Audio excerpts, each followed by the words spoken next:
This conference will now be recorded. ठीक है, तो श्रुति ने बोला कि 30,000 का लैपटॉप हमने देखा है, वन टाइम पे पेमेंट नहीं करते हैं, चलो इसको इंस्टॉलमेंट में लेते हैं, तो इसको हमने 6 EMI में कन्वर्ट करवा लिया और 12% पर एनम के हिसाब से इंटरेस्ट वो हमसे चार्ज कर रहा है। तो अगर हम 30,000 का लैपटॉप 6 मंथ का EMI में लेते हैं विद 12% इंटरेस्ट, तो हमें हर मंथ में कितना EMI देना होगा? क्या हम एक्सेल से जान सकते हैं? क्या एक्सेल हमें बता देगा?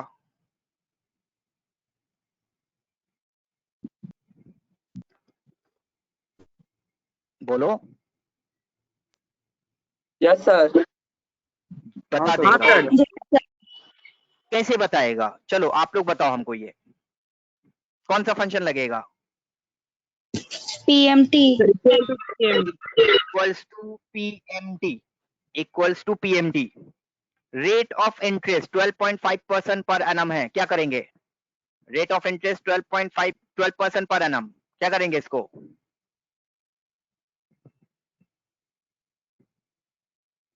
कुछ करेंगे इसका? 12 करने होगा सर, डिवाइडेड बाय 12। तो चलो हमने रेट ऑफ इंटरेस्ट को डिवाइडेड बाय 12 कर दिया, 12% पर एनम है, तो हमने इसको डिवाइडेड बाय 12 कर दिया। एन पर 6 मंथ वहां पे दिया हुआ है, तो एन पर में आपने ले लिया 6। कुछ करोगे?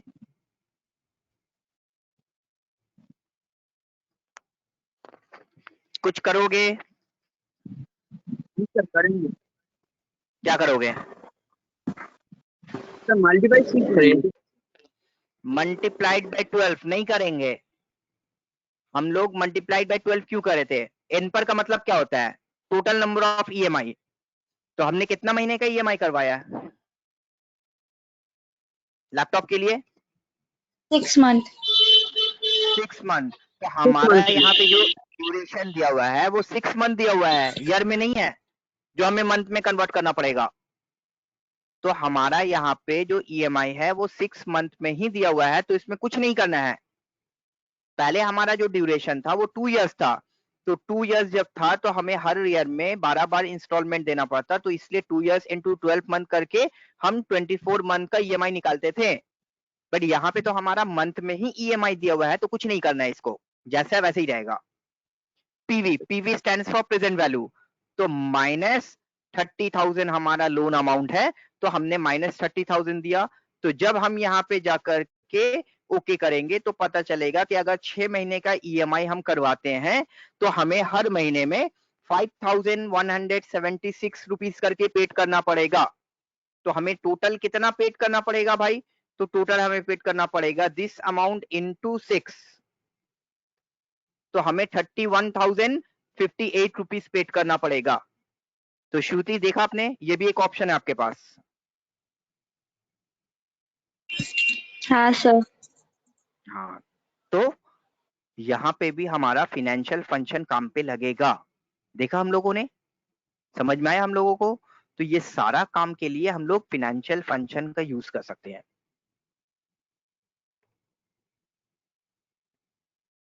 Yes sir. चलो हम लोग यहाँ पे PMT, PPMT, IPMT देख लिया।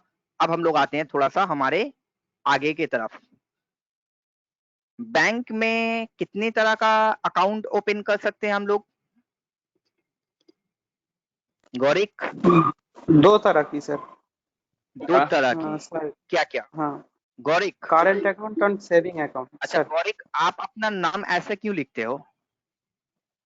अच्छा लगता है, अलग सबसे। अच्छा लगता है, ठीक है। टॉगल फ्रॉम सर, आपने सिखाया एक्सेल में टॉगल फ्रॉम, उसको यूज कर। नहीं, ये टॉगल केस नहीं है। टॉगल केस, और पता है टॉगल केस कहीं पे यूज नहीं होता है। हाँ सर, आपने बोला था। एक चीज याद रखोगे ना कि हाँ सर। हम जो करते हैं उसी से हमारा एक इम्प्रेशन क्रिएट होता है। हाँ वो तो है। हम जो करते हैं वही लोग देखते हैं और उसी से हमें समझते हैं। तो हम जितना सिंपल रहेंगे, हम जितना सिंपल करेंगे, लोग हमें उसी तरह से जानेंगे। Okay sir. ठीक है, आप बहुत अच्छे हो और उसी चीज को मेंटेन करो और थोड़ा सा डिसेंसी मेंटेन करो। ठीक है, ओके सर।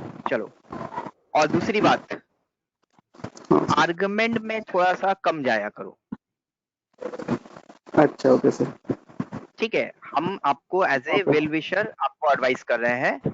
देखो, हम लोग ठीक है जितना सर। अच्छे से रहेंगे ना उतना अच्छा है। आर्गुमेंट करके क्या मिलेगा? कुछ नहीं सही है। मिलेगा, ठीक है। और आर्गुमेंट हम ओके किससे कर रहे हैं? अपने घर से, अपने फ्रेंड से, अपने रिलेटिव से, सब हमारे अपने ही हैं। हाँ सर। किसी से आर्गुमेंट करके ये सब करके अच्छा नहीं होता है, ठीक है। Okay sir.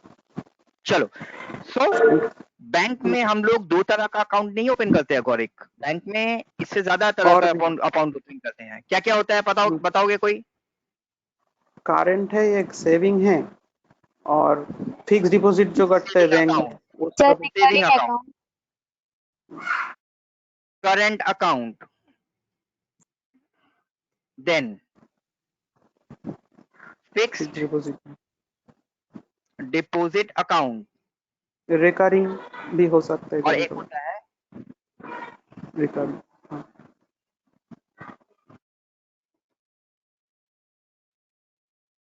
Recurring deposit account. तो चलो, और अभी से नया एक भी आया, डीमैट का शेयर वगैरह, वो भी बैंक नया कभी नहीं कवर आया है, कर। ये नया नहीं आया है। डीमैट अकाउंट बोल करके कोई अकाउंट ऐसा होता नहीं है। डीमैट अकाउंट क्या है? डीमैट अकाउंट आपका शेयर ट्रेडिंग के लिए आता है। अगर आप मार्केट में शेयर ट्रेडिंग करते हो तो वो शेयर ट्रेडिंग करने के लिए आपको डीमैट अकाउंट में पैसा रख देना पड़ता है। वही अकाउंट से पैसा कटता है और जो शेयर सेल करते हो उसी अकाउंट में पैसा वापस आ जाता है। तो वो भी एक तरह का करंट अकाउंट की तरह ही हो गया, सेविंग अकाउंट की तरह अच्छा हो गया। उसी से पैसा जाता है, उसी से पैसा आता है। वो कोई अलग तरह का अच्छा। अकाउंट नहीं होता है, ठीक है। Okay sir. तो बैंक में चार तरह का अकाउंट ओपन होता है: सेविंग, करंट, फिक्स्ड डिपॉजिट और रिकरिंग। सेविंग अकाउंट जो हमारे आपके जैसे लोग ओपन करते हैं, जो हमारे हाथ में एक्सेस अमाउंट रहता है वो हम बैंक में रख देते हैं। जब हमें कोविड के टाइम पे, लॉकडाउन के टाइम पे पैसे का क्राइसिस होता है तो हम लोग उसे निकाल ले आते हैं। जब मन चाहता है रख देते हैं, जब मन चाहता है नहीं रखते हैं। कोई टाइम पीरियड नहीं होता है, जब जैसा रिक्वायरमेंट हुआ रख दिए। कोई पर्टिकुलर टाइम पीरियड मेंटेन नहीं करना पड़ता है।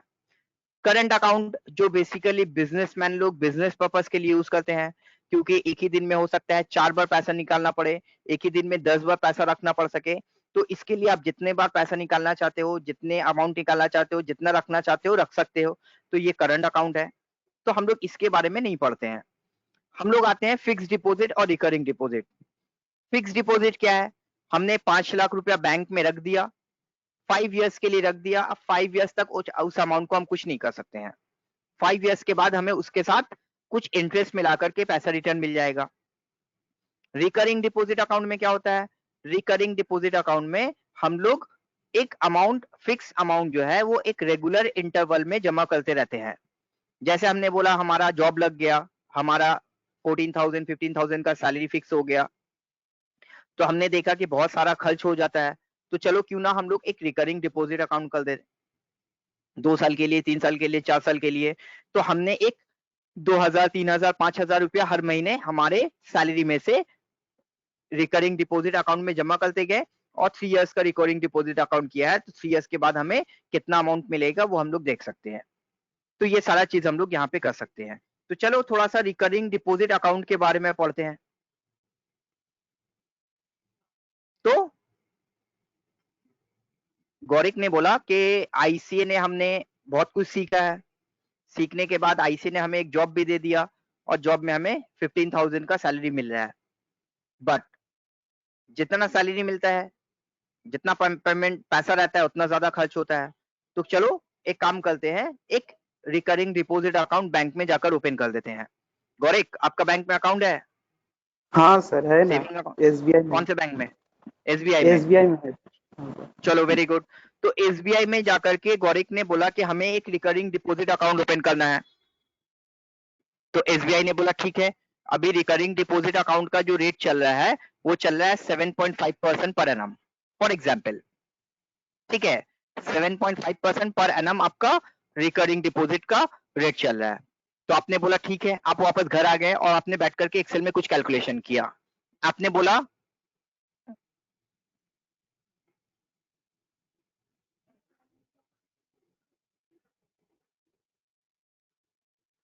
डिपॉजिट अमाउंट हर महीने कितना डिपॉजिट करना चाहते हो गौरिक? सर यह 1000 रुपए या 500 1000? रुपए। हाँ 15,000 का सही है। सैलरी में सिर्फ 1000 ही सेविंग करोगे तो सब तो चला जाएगा, फिर सेविंग क्या होगा? हाँ सर वो भी तो 2000 कर देते थोड़ा हैं ज्यादा सर। थोड़ा ज्यादा करो। हाँ, ड्यूरेशन कितने दिन के लिए रिकरिंग डिपॉजिट अकाउंट ओपन करना चाहते हो? 2 years, 3 years, 4 years, 5 years? 2 years चलो करते 3 3 इयर्स इयर्स। कीजिए सर। अच्छा ठीक है सर।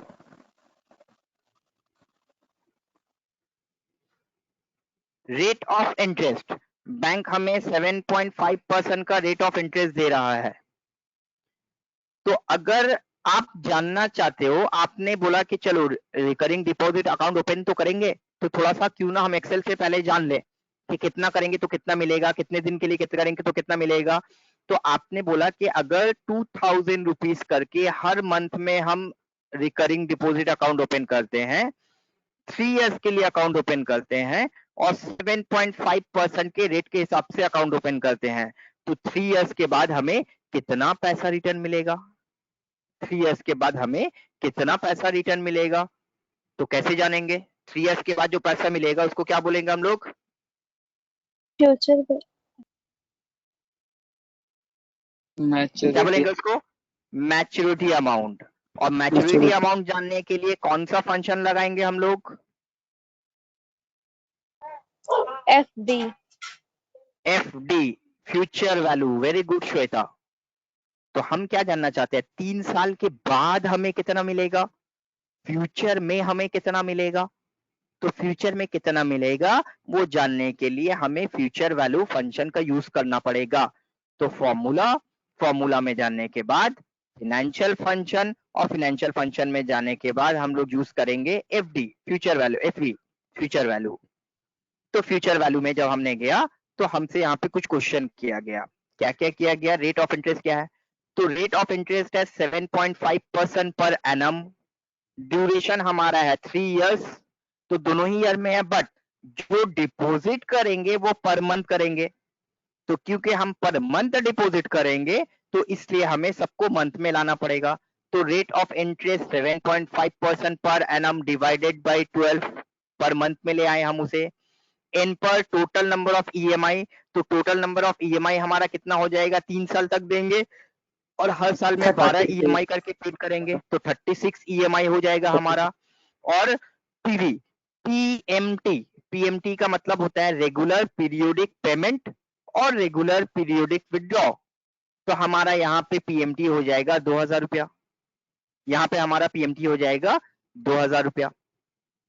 तो फिर हमने देखा कि अगर हम यहाँ पे 2000 रुपीज करके हर मंथ पेड करते हैं with 7.5% annum for the period of 3 years, तो हमें 3 इयर्स के बाद कितना पैसा मिलेगा? 3 इयर्स के बाद हमें 80,400 समथिंग मिलेगा। और अगर आप 1000 रुपया करके दोगे गौरिक तो कितना मिलेगा? 40,000 मिलेगा। 40,000। हाँ, हाँ, तो बेटर है कि ज्यादा पैसा दो तो ज्यादा मिलेगा। 3000 करके दोगे तो आपको 1,20,000 समथिंग मिलेगा। तो जितना पेमेंट करोगे उतना मिलेगा आपको। ठीक है, क्लियर है? हाँ सर। क्या ऐसा प्रैक्टिकल लाइफ में हमारे कैलकुलेशन में आ सकता है? बहुत ज्यादा जरूर। बहुत ज्यादा आ सकता है। चलो, तो गौरिक ने रिकरिंग डिपॉजिट अकाउंट ओपन किया। गौरिक ने बोला कि हम रिकरिंग डिपॉजिट अकाउंट ओपन करेंगे, बट श्वेता ने क्या किया? श्वेता ने बोला नहीं, हम रिकरिंग नहीं करेंगे, हम एक LIC का पॉलिसी लेंगे। क्या करेंगे? LIC। चलो LIC का पॉलिसी लेंगे। तो LIC का पॉलिसी जो लेंगे, तो चलो अच्छी बात है, LIC का पॉलिसी लेंगे। तो LIC का जो पॉलिसी लेंगे तो हमें उसमें क्या पे करना पड़ेगा?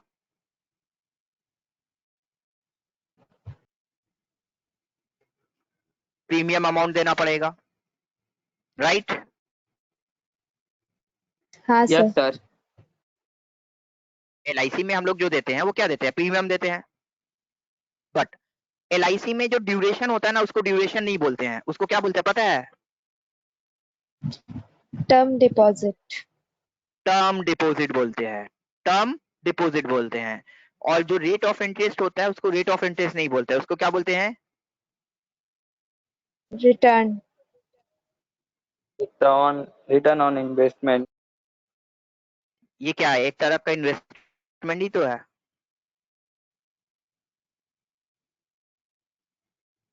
तो श्वेता ने क्या बोला कि हम स्मार्ट करेंगे काम, हम LIC में इन्वेस्ट करेंगे।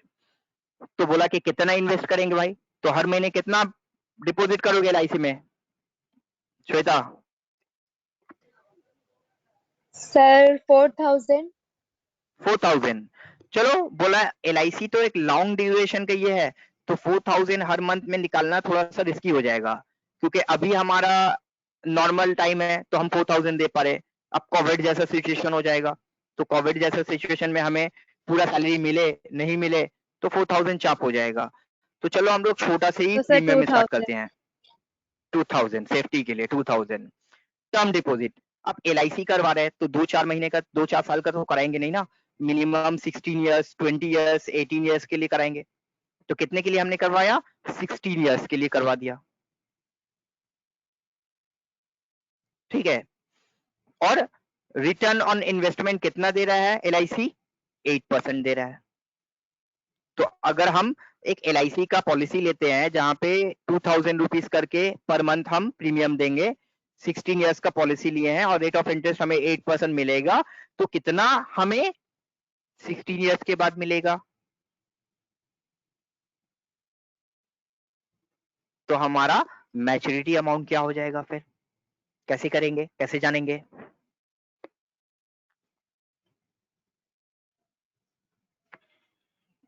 सर फ्यूचर वैल्यू से ही तो जानेंगे ना। Again future value, same question है, कोई चेंजेस ही नहीं है, नाम हमने सिर्फ चेंज किया है, काम वही है, वही फ्यूचर वैल्यू लगेगा, क्योंकि 16 साल बाद कितना मिलेगा यही तो हमें जानना है, तो फ्यूचर का ही वैल्यू जानना है। देखो हमने सिर्फ ट्रिक चेंज किया, लॉजिक सब कुछ वही है। Rate of interest 8% divided by 12 n पर total number of EMI, total number of premium amount 16 years into 12 month per year, 192 EMI हमें पेड करना पड़ेगा। और PMT हमें कितना देना पड़ेगा? PMT हम देंगे 2000 रुपया करके पर मंथ। तो हमें यहाँ पे अगर ये अमाउंट देते हैं तो पता ये चला कि हमें after the end of 16 year 7,74,400 something मिलेगा, 7,74,400 समथिंग मिलेगा। तो देखो हमने एक रिकरिंग डिपॉजिट अकाउंट का एग्जाम्पल बताया, एक LIC का एग्जाम्पल बताया, दोनों सेम है, दोनों में ही फ्यूचर वैल्यू लगेगा। यस कोई सर। क्वेश्चन, कोई डाउट? नहीं सर। सर ठीक इसका है, प्रिंसिपल वैल्यू हम निकाल सकते हैं? Yes sir. प्रिंसिपल वैल्यू निकाल सकते हो, क्यों नहीं निकाल सकते हो? प्रिंसिपल वैल्यू निकाल ही सकते हो। प्रिंसिपल वैल्यू निकालने की क्या जरूरत है? आप प्रिंसिपल हाँ वैल्यू बोलो ना, अभी हम निकाल दे रहे इक्वल्स टू 2000 इंटू हाँ 192 EMI दे रहे हो ना, हाँ हाँ 1 मिनट। 192, तो this is a principal value 3,84,000। समझ बाकी सारा हमें कंपाउंड इंटरेस्ट में मिल गया। Okay sir. आपने जो पेड किया आपका प्रिंसिपल वैल्यू क्या है? इक्वल्स टू 2000 इंटू 36, तो आपने 72 पेड किया, आपको 80 मिला। उसने ये पेड किया, उसको इतना मिला। आपने 3 साल के लिए पेड किया, उसने 16 इयर्स के लिए पेड किया, इसी के लिए ज्यादा हुआ। तो यस इस तरह से हम लोग फाइंड आउट कर सकते हैं कैलकुलेशन, ठीक है। चलो और बोलो।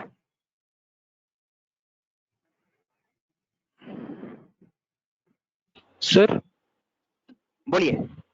सर कौन से सिचुएशन में कौन सा फॉर्मूला यूज करेंगे ये कैसे जानेंगे? कौन से सिचुएशन में कौन से फॉर्मूला यूज करेंगे ये आप अपने दिमाग से, अपने इंटेलिजेंस से जज करोगे। नहीं सर, ऐसे कोई स्पेसिफिक तो नहीं है ना कि हाँ तुम्हें ये फॉर्मूला, इसे यहाँ पे बाउंडली तुम्हें यही फॉर्मूला यूज करना पड़ेगा? यस यस एकदम बाउंड है। आप क्या ये जो काम किए उसको प्रेजेंट वैल्यू से निकाल पाओगे या PMT से निकाल पाओगे? No sir. तो फिर ये तो बाउंड है कि अगर हमको 20 साल बाद कितना मिलेगा ये जानना है, then you have to bound to use future value. You don't have any other option. Okay sir, मतलब जितना न्यू न्यू सिचुएशन में प्रैक्टिस करेंगे तो वो फॉर्मूला यूज करना में इजी होगा। हाँ वो तो है ना, वो तो है। अब आप बोल रहे हो कि यहाँ से हमको हावड़ा जाना है तो हम पहले सियालदा का बस लेंगे, फिर मौलाली का बस लेंगे, तो नहीं होगा, तो हमको हावड़ा का ही बस लेना पड़ेगा। ये तो हमारा समझ गए इंटेलिजेंस है, सर। ठीक हाँ है। सर, हाँ सर। ये तो हमें करना ही पड़ेगा। और यहीं पे हम बोल रहे हैं कि ये हम आपको सब कुछ सिखा दे रहे एक्सेल का। पहले कंडीशनल फॉर्मेटिंग सिखाए, फिर डेटा वैलिडेशन सिखाए, फिर लॉजिकल फंक्शन सिखाए, फिर फाइनेंशियल फंक्शन सिखाए, बट प्रैक्टिकल लाइफ में कौन सा यूज करना है, it's totally depends on you. हमें एक सिनेरियो मिला है, हमें एक सिचुएशन मिला है, ये हमें डिसाइड करना होगा कि यहाँ पे कौन सा फंक्शन लगाएं, कौन सा एक्सेल का ट्रिक लगाएं जिससे हमारा काम आसान हो जाए, जिससे हमारा 4 घंटे का काम 10 मिनट में हो जाए। ये कोई नहीं सिखा सकता आपको, समझे? सर एक क्वेश्चन करेंगे, हाँ मेरे को क्यों नहीं, पता बोलो। नहीं अब ये होता है कि नहीं। सर अगर बोलो। ये LIC में जो होता है, ये 16 साल हाँ के लिए इन्वेस्ट कर रहा है, तो अगर हाँ 5 साल के बाद मेरे को बहुत जरूरत हो गया कि पैसा निकालना है, तो इसकी हाँ वजह से वो कभी कभार वो जो है ना इंटरेस्ट रेट घटा के वो दे देता है जितना दिन हुआ। तो हाँ, ये सब पूरा कैलकुलेशन हम कर सकते हैं आफ्टर या बिफोर, जब पैसा निकल लिया देखो एक या चीज है ना कि एकदम आपने सही बोला कि हमारा सिचुएशन अच्छा है, हमने 16 साल के लिए LIC ले लिया, बट 4 इयर्स के बाद हमारा सिचुएशन वैसा नहीं रहा कि हम LIC को और कंटिन्यू कर पाएंगे। तो हम LIC में जाके बोलेंगे कि हमें ये पॉलिसी कंटिन्यू नहीं करना है, तो वो लोग फिर करंट सिचुएशन के हिसाब से बहुत सारा डिडक्शन करेगा, और डिडक्शन करने के बाद पता चलेगा कि हमने जितना डिपॉजिट किया था हमें उतना भी पैसा हो सकता है नहीं मिलेगा, या जितना डिपॉजिट किया था उसी तरह का पैसा मिल जाएगा, एक्स्ट्रा कुछ नहीं मिलेगा। तो वो उन लोग का उस टाइम का सिचुएशन क्या करेगा वो बताएगा, तो उसके हिसाब से अगर आप जान लोगे तो वो भी कैलकुलेशन आप कर सकते हो। Okay sir. हाँ ये है, ठीक है। तो चलो ये हो गया हमारा। अब इसके जगह हम बोल रहे हैं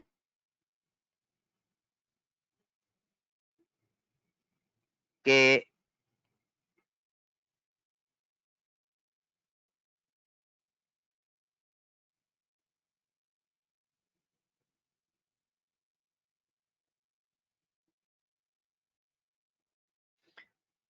चलो अब हम यहाँ पे बोल रहे हैं कि हमने क्या किया, एक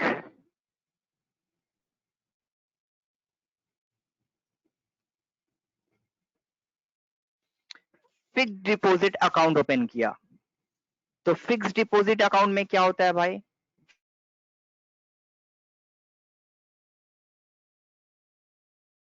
फिक्स डिपॉजिट सर एक अकाउंट में ये फिक्स्ड होता है कि अमाउंट हम लोग डिपॉजिट जो भी करते अमाउंट हैं। पेड करते हैं वो एक बार में पेड करते हैं, और एक ही बार बार पेड नहीं करते हैं। एक फिक्स्ड अमाउंट एक फिक्स टाइम ऑफ पीरियड के लिए जमा कर देते हैं और उसके बाद हमें वो मिलता है।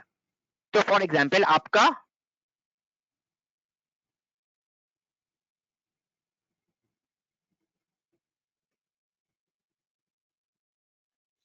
डिपॉजिटेड अमाउंट है, फॉर एग्जाम्पल किसी के पेरेंट्स रिटायर किए, गवर्नमेंट सर्विस में थे, रिटायर किए, तो एक अच्छा सा सम मिला, तो बोला कि एक काम करते हैं अभी हम तो और बिजनेस नहीं करेंगे, इसको FD करवा देते हैं। तो फॉर एग्जाम्पल हमने वहां पे जाकर के बोला कि 3,50,000 को हम FD करवा लेते हैं। देन ड्यूरेशन क्या होगा, ड्यूरेशन हमने 5 इयर्स के लिए FD करवा दिया, और रेट ऑफ इंटरेस्ट हमें जो दे रहा है, अब हम सीनियर सिटीजन हो गए तो हमारा रेट ऑफ इंटरेस्ट हो गया 8.25%। ऐसे नॉर्मली वो जो रेट ऑफ इंटरेस्ट दे रहा है वो 7.75% दे रहा है नॉर्मल पर्सन के लिए, बट क्योंकि हम सीनियर सिटीजन हो गए हैं तो हमें वो इंटरेस्ट रेट दे रहा है 8.25%, 0.5% ज्यादा दे रहा है। तो अगर हम 3,50,000 रुपीज 5 इयर्स के लिए FD करवाते हैं विथ 8.25%, तो हमें 5 इयर्स के बाद कितना अमाउंट मिलेगा, कैसे फाइंड आउट करोगे? सर एफवी यूज करके। अगेन फ्यूचर वैल्यू, देखो हम सिचुएशन बदल रहे हैं, फॉर्मूला वही है। प्रतीक देख रहे हो, बात क्या है कि 5 साल के बाद कितना मिलेगा हमें, तो हाँ सर। अगेन फ्यूचर का ही हमें जानना है, तो फ्यूचर वैल्यू यूज करना पड़ेगा। बट यहाँ पे हमने एक चेंजेस किया है, यहाँ पे हमने एक चेंजेस किया है, वो ये है कि रेट ऑफ इंटरेस्ट 8.25%। क्या करेंगे इसको,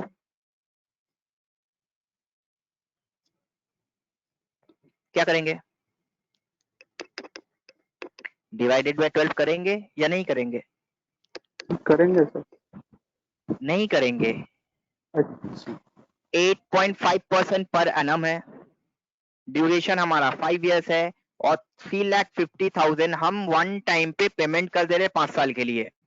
मंथ में तो कुछ भी नहीं दे रहे ना हम, जब मंथली कुछ पेड नहीं कर रहे हैं तो सबको मंथ में क्यों कन्वर्ट करेंगे हम? उस समय हम LIC मंथली पेमेंट कर रहे थे, या फिर हम रिकरिंग डिपॉजिट अमाउंट मंथली कर रहे थे, तो यहाँ पे कुछ नहीं करना पड़ेगा, यहाँ पे जो है वैसे ही रहेगा।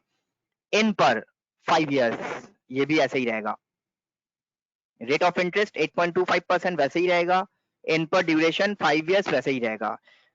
इस क्वेश्चन के हिसाब से हमारे पास PMT नहीं है, इस क्वेश्चन के हिसाब से PMT नहीं है। PMT का मतलब होता है रेगुलर पीरियोडिक पेमेंट या फिर रेगुलर विड्रॉ, पीरियोडिक विड्रॉ।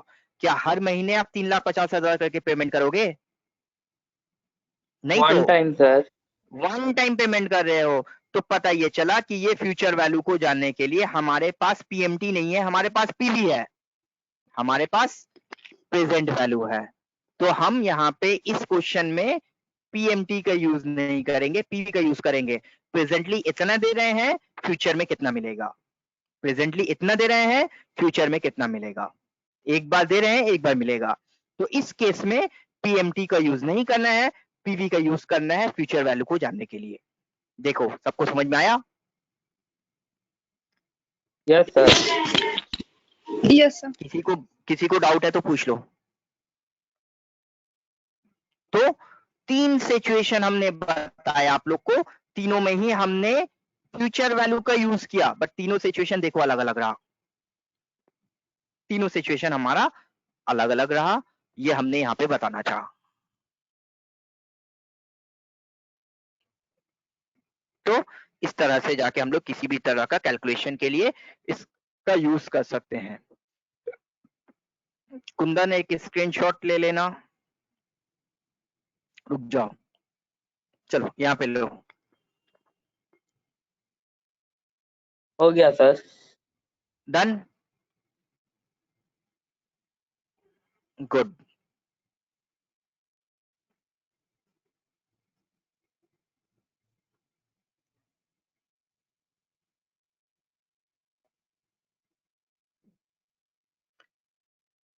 अब एक और तरह का सिचुएशन देखो,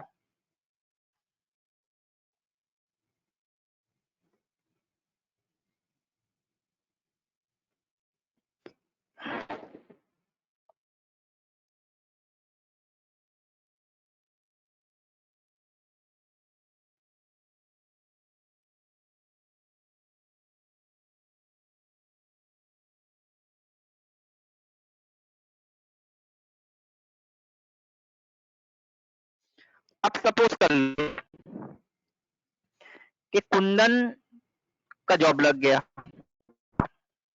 कुंदन ने ICA में पढ़ाई वढ़ाई कर लिया, फिर कुंदन का जॉब लग गया। कुंदन जॉब करोगे ना बिजनेस करोगे? जॉब करेंगे सर। जॉब करोगे, चलो। तो कुंदन का जॉब लग गया, कुंदन ने देखा कि हमारा अर्निंग वर्निंग स्टार्ट हो गया, तो कुंदन के पेरेंट्स ने क्या किया, बोला कि चलो कुछ रिक्वायरमेंट है, लोन लेते हैं। तो लोन कुंदन के पेरेंट्स ने ले लिया, और कुंदन के ऊपर उसका रिस्पॉन्सिबिलिटी है कि उसका EMI पेड करना है। तो कुंदन को ये नहीं बताया गया कि पेरेंट्स ने कितना लोन लिया है, जस्ट लोन अमाउंट मिसिंग है, कितना लोन लिया गया। बट कुंदन को बोला गया कि लोन हमने 2 साल के लिए लिया है, और आपको हर महीने 9,555 रुपीज 40 पैसे करके पेमेंट करना है।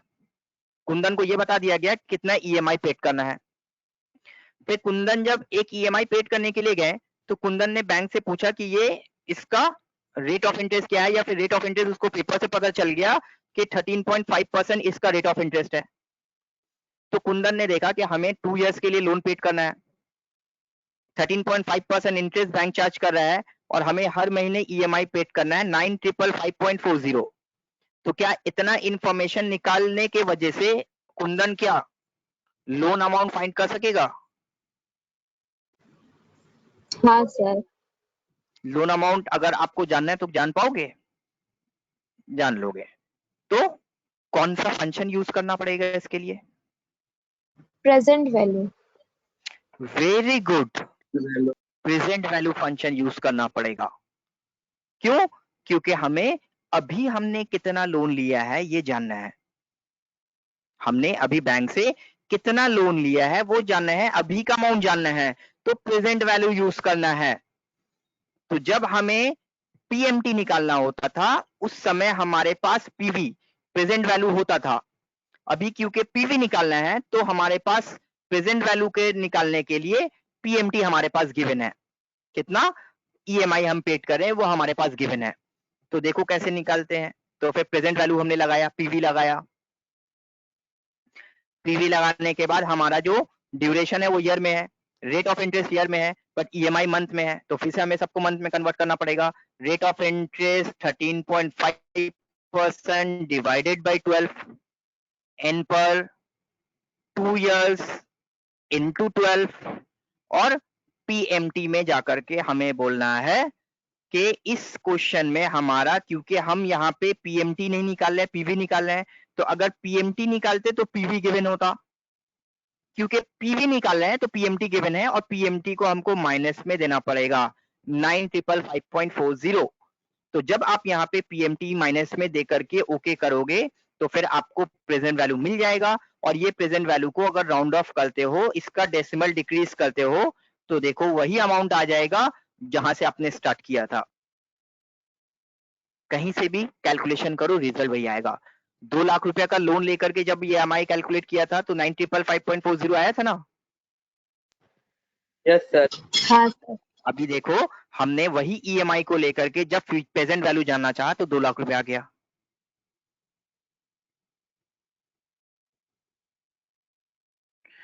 तो सिचुएशन कुछ भी हो सकता है, किसी भी तरह का कैलकुलेशन का रिक्वायरमेंट हो सकता है। क्लियर है ये? Yes sir. Yes sir. Find out loan amount, जिसको हम लोग बोलेंगे प्रेजेंट वैल्यू। फिर हमने बोला कि चलो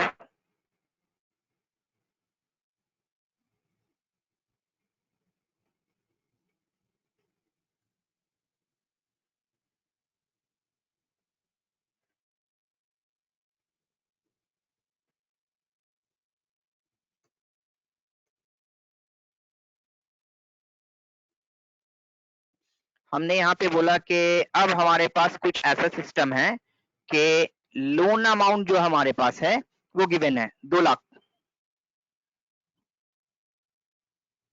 रेट ऑफ इंटरेस्ट भी गिवन है, ईएमआई भी गिवन है, बट जो मिसिंग है वो है ड्यूरेशन।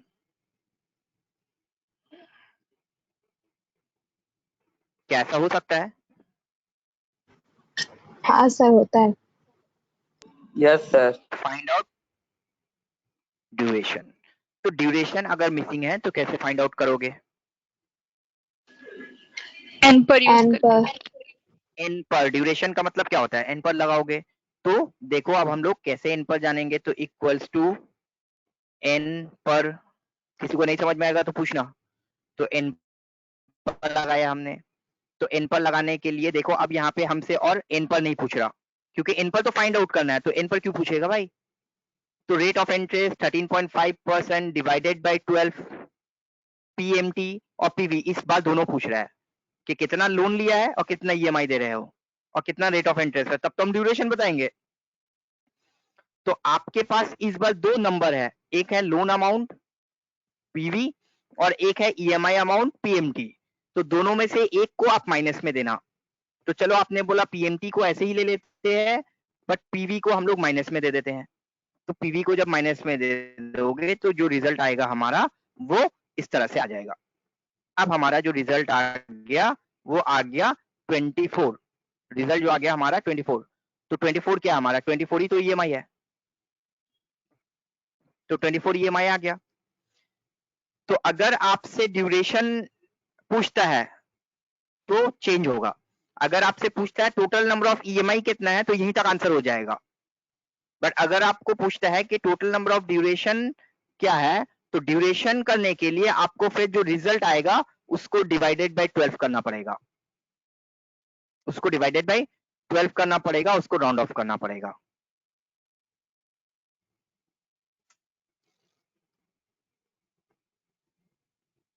बात को समझो। बार बार क्या हो रहा था, हम लोग 2 years into 12 2 years into 12 2 years into 12 कर रहे थे ना। तो बार बार हम लोग मंथ में कन्वर्ट कर रहे थे। तो जो हमारा रिजल्ट आएगा वो मंथ में आएगा। टोटल नंबर ऑफ ईएमआई कितना है 24। तो अगर टोटल नंबर ऑफ ईएमआई मांगा तो वहीं पे आंसर हो जाएगा। बट अगर आपसे टोटल नंबर ऑफ ईएमआई के जगह वो ड्यूरेशन पूछ लिया तो जो रिजल्ट आएगा उसको डिवाइडेड बाय 12 कर देना पड़ेगा। तो टोटल नंबर ऑफ ईएमआई 24 हो जाएगा और टोटल नंबर ऑफ ड्यूरेशन हो जाएगा इन इयर्स 2। ठीक है, समझ में आ गया।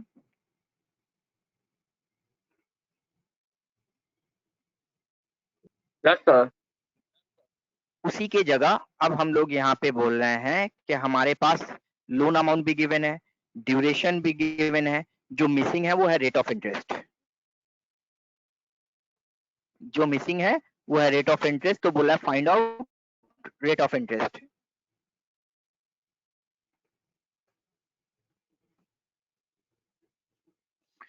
तो ये एन पर और रेट ऑफ इंटरेस्ट है ना, ये हम हर क्लास में करवाते भी नहीं है, क्योंकि आप लोग का पीएमटी, पीपीएमटी, आईपीएमटी, पीवीएफवी ये फंक्शन से ही 5 फंक्शन से ही काम हो जाएगा। एन पर और रेट बहुत कम मांगता है, बट क्योंकि आप लोग समझ पा रहे हो और समझा देते हैं इसलिए हम करवा दे रहे हैं सब, नहीं तो सब बैच में हम नहीं करवाते हैं। Thank you sir. ये बैच टू बैच डिपेंड करता है कि कौन सा कितना डेप्थ में जाया जाए।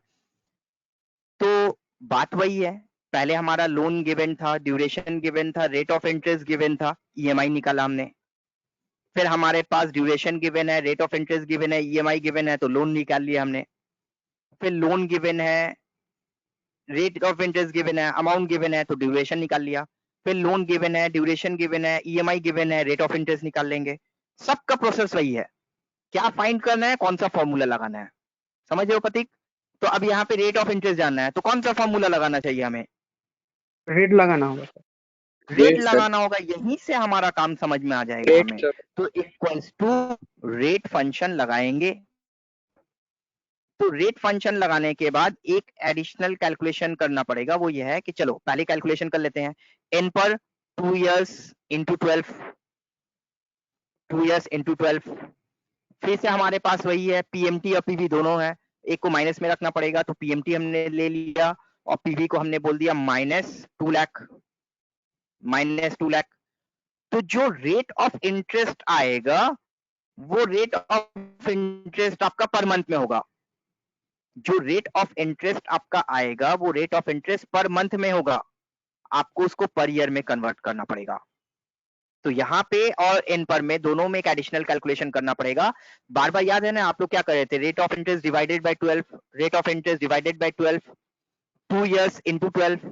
तो 2 years को मल्टीप्लाई कर रहे थे इसलिए अब यहाँ पे डिवाइड करना पड़ा, और रेट ऑफ इंटरेस्ट को डिवाइड कर रहे थे, पर ईयर को पर मंथ में ला रहे थे। तो यहाँ पे जो रिजल्ट आया वो पर मंथ में आया है। इसको पर ईयर में ले जाने के लिए क्या करना पड़ेगा आपको, पर मंथ इंटू 12 करना पड़ेगा, इंटू 12 करना पड़ेगा।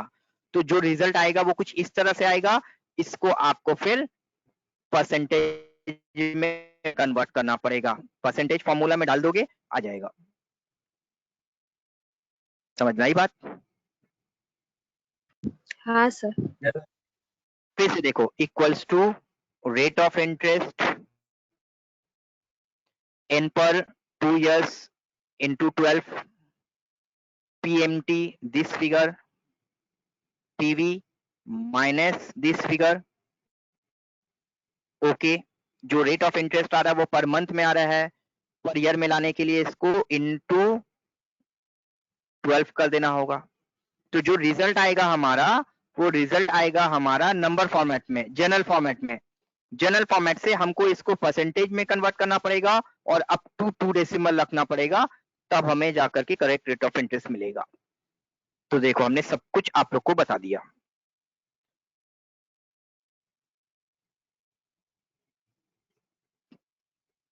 चलो इसका एक स्क्रीनशॉट ले लो कुंदन हो जाएगा हो गया सर।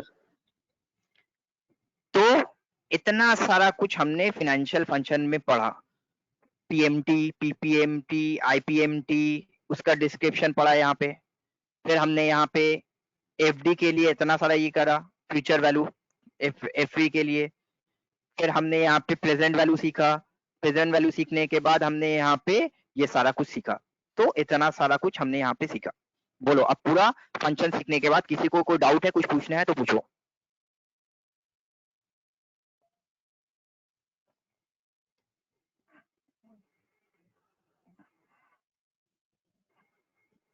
बोलो किसी को कोई भी डाउट है तो पूछो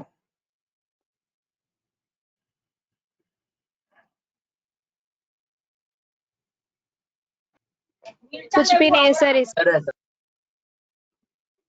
कुछ भी समझ में नहीं आया क्लियर है सर हम बोले। चलो तो ये बहुत ही इंटरेस्टिंग और आसान सा चैप्टर है बट समझने के ऊपर है अच्छे से प्रैक्टिस कर लो समझने के लिए कुछ नहीं है एक बार देख लिया तो हो गया नहीं समझ में आता तो अलग बात है समझ में आ जाएगा तो सब कुछ क्लियर है जस्ट एक बार प्रैक्टिस कर लेना दिमाग में बैठ जाएगा ये कभी कभी इससे भी एक क्वेश्चन आता है एग्जाम में ठीक है ओके तो इसको आप लोग प्रैक्टिस कर लेना सर एग्जाम तो आईसीए में ही होगा ना हम चाहेंगे तो एग्जाम ऐसे भी ले लेंगे हम कैसे देना एग्जाम मेरे पास देना ना सर आईसीए के ऐसे पास देना है बोलो सर ऐसे कैसे होगा अरे हम दिमाग लगाएंगे तो हो ही जाएगा सर नहीं ऐसे होने तो वाली क्या चीटिंग है भी कर सकते हैं हम नहीं चाहेंगे तो आप चीटिंग कैसे कर लोगे हाँ सर देखोगे आप हाँ सर एक बार करवाइएगा टाइम वगैरह दे देंगे कोई एक क्वेश्चन के कुछ लिए नहीं 30 हम सेकंड आपको बैठाएंगे ऐसे बैठाने के बाद हम बोलेंगे कि हमारा लैपटॉप को आप एक्सेस करो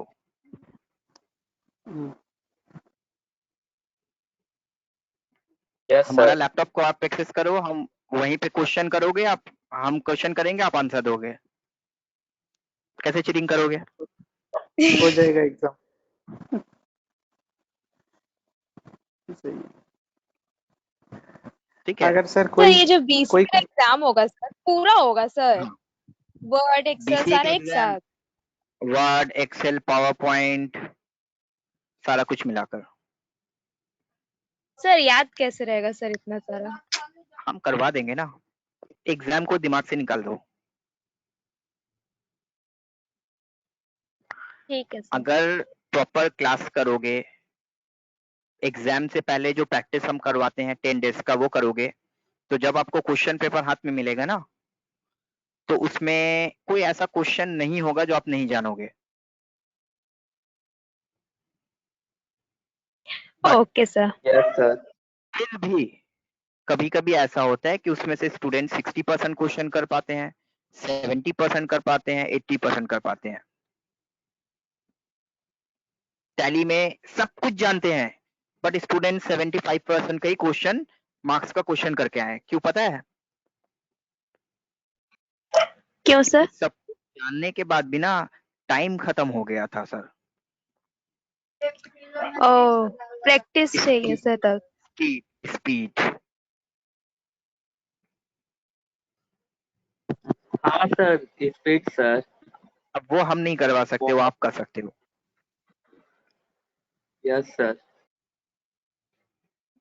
और सर वो मेरा सिर्फ और एक्सेल सिर्फ, में ना हाँ सर हम टेबल बना रहे हैं ना, तो सेल सेलेक्ट करके ड्रैग करते हैं ना तभी टेबल बनता है ना सर।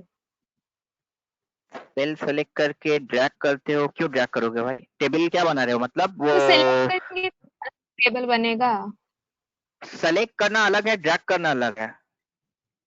नहीं सर, टेबल बनाने के लिए क्या करते हैं सर, पहले सेलेक्ट करके फिर टेबल टेबल लिख। क्या टेबल बनाओगे? क्या टेबल मतलब ये जो बॉर्डर ड्रॉ करे वो ना, फिर table? Sir table table. Format as table, ये वाला? हाँ सर, ये जो आ जाता है ना उसके बाद सर कॉलम आ जा रहा है ऊपर में, वो हट ही नहीं रहा है। अब तक हमने टेबल बनाने आप लोग को बोला है? आपने एक बार हमें आई सर थिंक हम एक बार स्क्रीनशॉट भी कर भेजा रहे था। थे। हाँ स्क्रीनशॉट भेजा था आपने हाँ हमें। सर हाँ। हाँ हमने उसका आंसर वहां पे नहीं दिया क्योंकि वहां पे पॉसिबल नहीं था उसका आंसर देना। तो जब तक ठीक आप है सर, लोगों ये को वाला जो हम टेबल, लोग बनाते हैं, हाँ इसमें एकदम ये टेबल जो नहीं आप बनाओगे, बनाते हैं इसमें बॉक्स। फॉर्मेटिंग, फॉर्मेट हुआ ये, फॉर्मेट करना। हाँ सर, ये वाला एक बार बताइए तो हमको। क्या? सर ये जो बनाते हैं हम लोग फॉर्मेट करते हैं, डार्क करते हैं, ये वाला बताइए ना। अरे ये क्या है, ये आपने इतना सारा सेल सेलेक्ट किया, हाँ सर। देखो किया ना? हाँ फॉन्ट ग्रुप में आपको बॉर्डर बोल का ऑप्शन दिख रहा है? हाँ सर गए। ऑल बॉर्डर में क्लिक करो, क्लिक कर दिया। Okay sir. पहला वाला रो को सिलेक्ट कर लो, पहला वाला रो को सेलेक्ट करके वही बॉर्डर के पास में एक फिल कलर है, फिल कलर दिख रहा है, हाँ सर। उससे जाके हेडिंग को फिल कर लो, हो गया। क्या है इसमें? ठीक है सर। सर हम क्या हो रहा फॉर्मेटिंग था ना, है, मेरा ये टेबल नहीं प्रॉब्लम। है। हाँ आप टेबल कर दे रहे हो जिससे आसान चीज डिफिकल्ट हो जा रहा है।